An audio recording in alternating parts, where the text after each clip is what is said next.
The big news of this week is OpenAI Dev Day just happened, and they made a bunch of awesome announcements that we're going to go over first. Plus, we have more stories from OpenAI and so much more. Let's dive into it.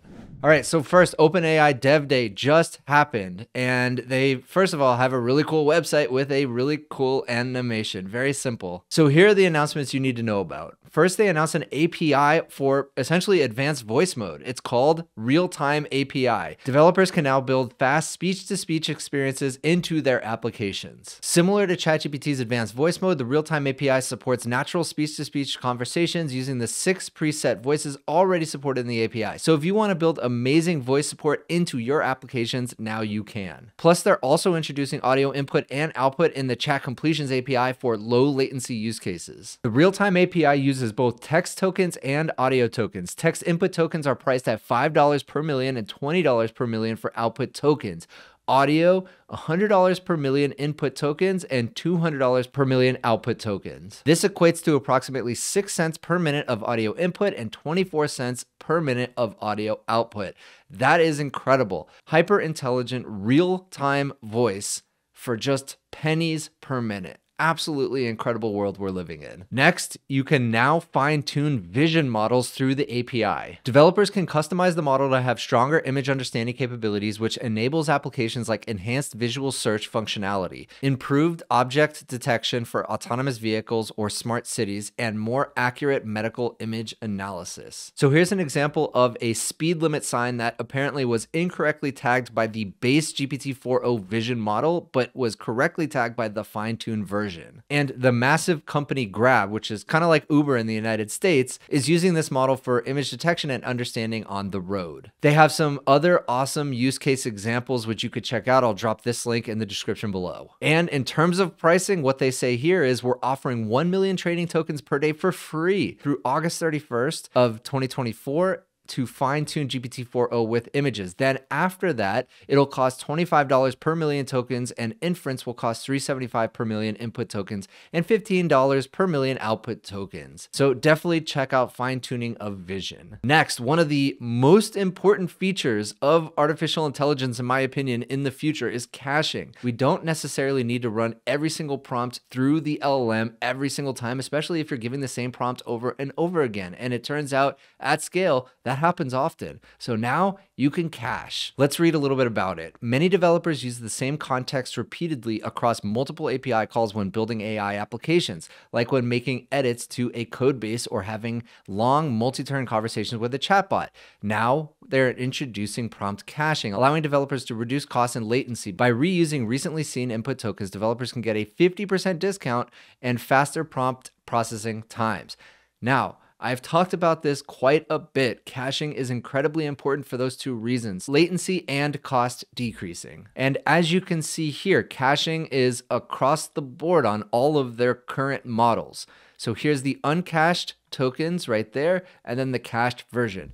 Now here's the thing, if you're gonna cache it, why even pay OpenAI to do it at all? I mean, obviously it's much easier to just let them handle the caching. Caching is actually a very hard problem to solve, which is something that I dealt with many times at my previous company. Caching is just difficult. So if you're just looking to do things simply, you can just let OpenAI take care of it. But for essentially free, you can cache things yourself. And I believe that there's going to be a lot more open source tooling that allow you to do caching locally. Now, something interesting I noticed at the bottom here, caches are typically cleared after 5 to 10 minutes of inactivity and are always removed within 1 hour of a cache's last use. So that is their cache timing, which seems aggressive to me, because if I give a prompt today and then I give the same prompt tomorrow, I probably want the same exact response, but every use case is different. So you tell me what you would want to see with caching. Next, we have big models fine-tuning little models. Now, OpenAI is offering model distillation in the API. Fine-tune a cost-efficient model with the outputs of a larger frontier model,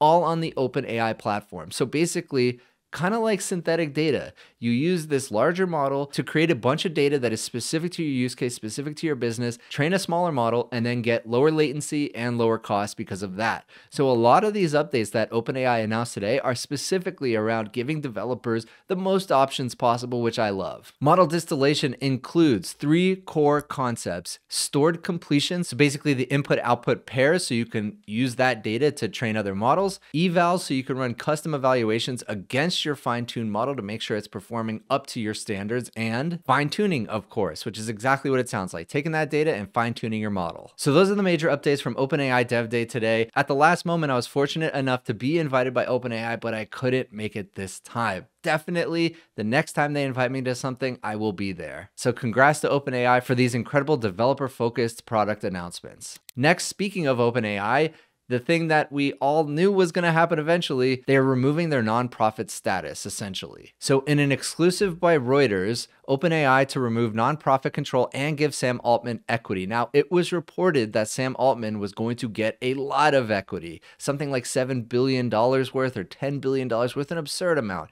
And here's the thing, Sam Altman, less than a year ago, testified in front of the Senate saying, I paid enough for health insurance, I have no equity in OpenAI. And now he's talking about getting paid. But here's the other thing. He also denied that he was going to get this massive payday. And that was only a couple days ago that happened. So who knows what the actual truth is right now? We're just going to have to wait and find out.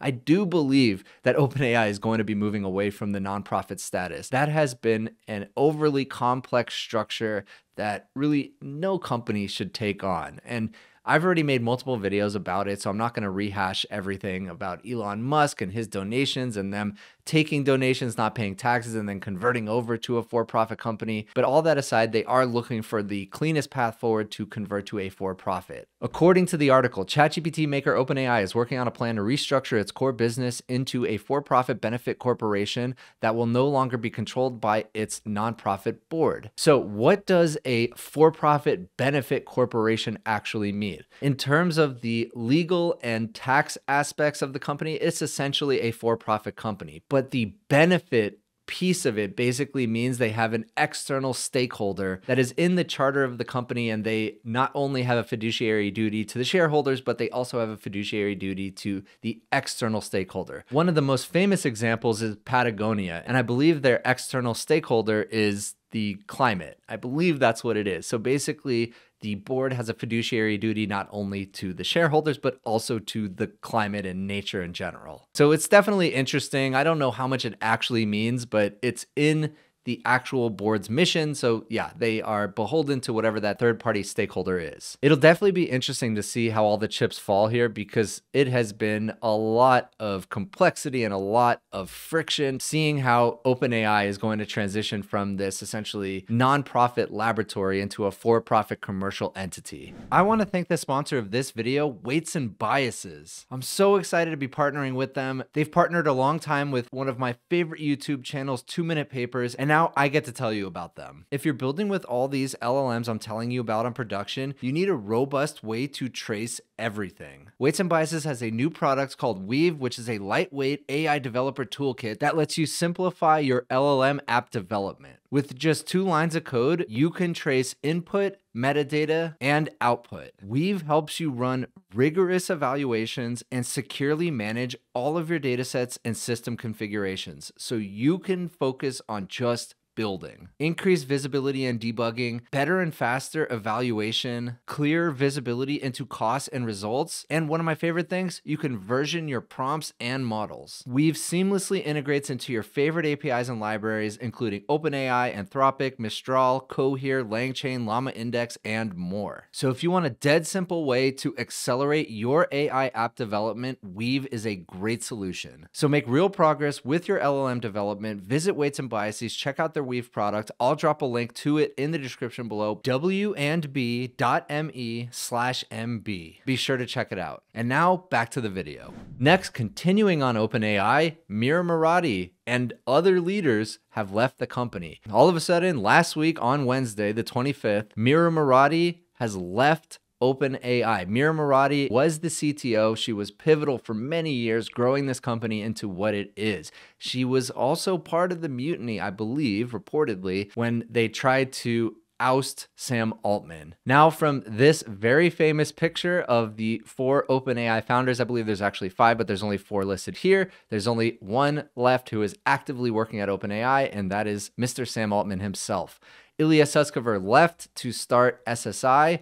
Mira Murati just left. We'll see what she does. Greg Brockman is on an extended leave of absence, although he is planning on coming back. But here's the interesting thing. Mira gave him no heads up that she was leaving. When Mira informed me this morning that she was leaving, I was saddened, but of course support her decision. That is not normal for your CTO to just suddenly leave. And he also shared that Bob and Barrett have also decided to depart from OpenAI. Now, those are also 2 high-level executives, so there is a lot of talent drain going on. I am not too worried for OpenAI. They are still an incredible company with lots of talent. Sam Altman is an incredible executor. And of course, this is going to affect them, but I don't think it's going to really change the trajectory of this company. And everybody who left basically wrote very boilerplate posts on X talking about how wonderful the experience was and they're leaving OpenAI in such a good place. But you kind of have to ask yourself, if you're on the track to achieve AGI, why would you leave? If you're making a ton of money, doing amazing research, having fun, building incredible products that the entire world is using and really changing the world, why would you leave? And that is the only part that I can't really answer. So let me know what you think in the comments. Next, in incredibly great news, California's Governor Gavin Newsom has vetoed the new AI bill that was almost set to be law. And I live in California, so I'm especially glad to see this. But at the last moment, he vetoed it. And here's a few things to note. A lot of incredibly important people in the world of AI basically said this bill is way too early, way too broad, and doesn't have well-defined boundaries. And this would especially harm open source companies. And there were a ton of AI luminaries and AI researchers, really important people in the world of AI, much more knowledgeable about AI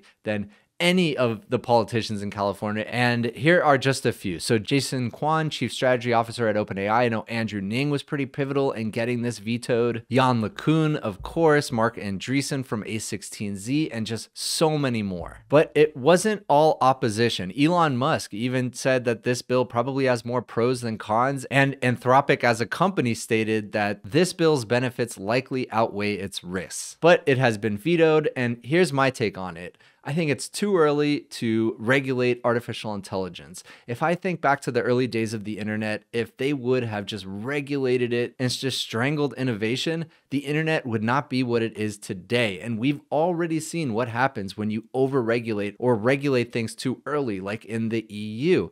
Basically, all these AI companies are just not releasing products there. And there's not really a lot of AI companies being started there. And not only that, there's already active discussions at the federal level, the US federal level, about regulating AI. And so why have a separate bill for California this early? It just didn't make any sense. I was against it. I'm glad to see they vetoed it. Good on California. Next, Pika Labs just released Pika 1.5, and it is absolutely stunning. Look at some of these videos. These were all created with Pika 1.5. I mean, a lot of these could easily just become Pixar movies and nobody would be any the wiser. According to Pika's post, more realistic movement, big screen shots, and mind-blowing Pika effects that break the laws of physics, there's more to love about Pika than ever before. Next, there's been some drama in the world of open source AI code editors. This is a weird story, but we're going to cover it. So there's this company PearAI, which is backed by YC. They basically forked a very well-known open source product, but they did something weird with the licenses and then they released it. They actually got community noted during their announcement. It was a whole drama that a lot of people weighed in on. And here's one of the founders, Frying Pan. Let's see what he has to say. We were excited to announce our product and company on Twitter yesterday, but you've all helped us understand that we did so in a way that was haphazard at best and at worst offensive to the open source community that we love. We made 2 big mistakes. First, we kicked off our project by forking Continue and VS Code. We did this because we want to build an open source AI code editor with the form factor of VS Code and with all the usefulness of Continue's extension. This double fork was the fastest way to get something up and running for us to experiment and build off of. We tried to be transparent about what we'd done as much as possible since the beginning of our journey, but that wasn't good enough. Second, we flubbed the license. Our intention was to use the Apache 2.0 license like Continue does. Our repo has 2 modules, and we got this right in one of them and wrong in the other. We thought the license in the root repo wasn't that important, so we just generated one that we thought was open. In hindsight, this sort of haphazard treatment was not only technically incorrect, but offensive to everyone who contributes to open source projects. And also what seemed to rub people the wrong way was his announcement, because it said, I just quit my $270,000 a year job to do this. And I get it, it's very clickbaity, and he was just trying to say, look how important this is to me. So I get it, but I also get why that would rub people the wrong way. Now, the fact that he basically just came out, owned it, explained what he's gonna do going forward, I appreciate that. I always am fine giving people second chances. And Continue also posted about it. So Continue Dev, which by the way, fantastic AI coding product if you ever want to use it. It is a fork of VS Code, I believe that's the right way to say it. And they basically said, Pear did things the wrong way, here's what happened, and we appreciate that they are owning it and have acknowledged it, and will do better. Our view is that PearAI should start over from scratch, make a true fork of the Continue repository rather than a copy, retain the Apache 2.0 license at all times, reapply whatever changes they wish to make to Continue's code in compliance with the license. And the founder right there, Nang from PearAI, thank you, we will do exactly this, and sorry again. So it seems all good, worked out. PearAI made a mistake and they owned it and they're gonna fix it. Can't really ask for anything more than that. But speaking of making mistakes and fixing it, where has Matt Schumer been? We're still waiting on what happened with the Reflection 70B model. The last thing we heard was over 3 weeks ago, and we really haven't heard anything else. I was really hoping to hear more and get a little bit of insight into what happened. Maybe they're retraining the model, but to go completely silent is just such a bad look. At least give us information, at least communicate. That is the least you can do. And for our last story, we have new models. Liquid AI. Today we introduce Liquid Foundation models to the world with the first series of our language LFMs, Liquid Foundation models. I don't know if we need another acronym, but here we go. 1B, 3B, and 40B. And the performance is excellent. The 40B is a mixture of experts model with 12 billion active parameters. So a large model, but very efficient. And it outperforms Qwen 2, Mixtral 47B, Jamba 1.5, which honestly isn't that hard given I tested it and it was pretty bad. But all 3 of the family of models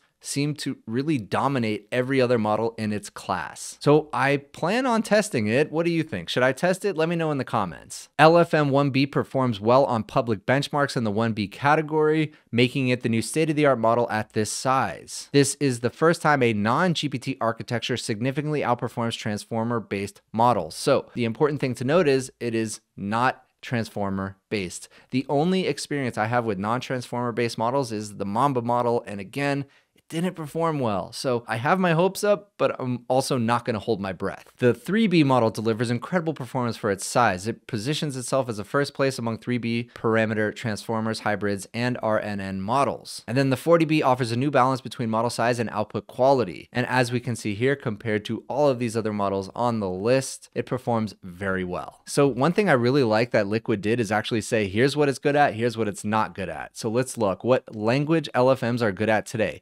General and expert knowledge, mathematics and logical reasoning, efficient and effective long context tasks, primary language of English, but it also supports other languages. And what it's not good at. Zero-shot coding tasks. Okay, we'll definitely test that. Precise numerical calculations. I think that's 9.11 versus 9.9 maybe. Time-sensitive information. Obviously, it doesn't have up-to-date information unless it's able to crawl the web. Counting R's in the word strawberry. Okay, noted. I will definitely test that. And human preference optimization techniques have not yet been applied to our models. So you can get more information about the models right here on their blog post. I'll drop links in the description below, of course. So that's it for today. If you enjoyed this video, please consider giving a like and subscribe, and I'll see you in the next one.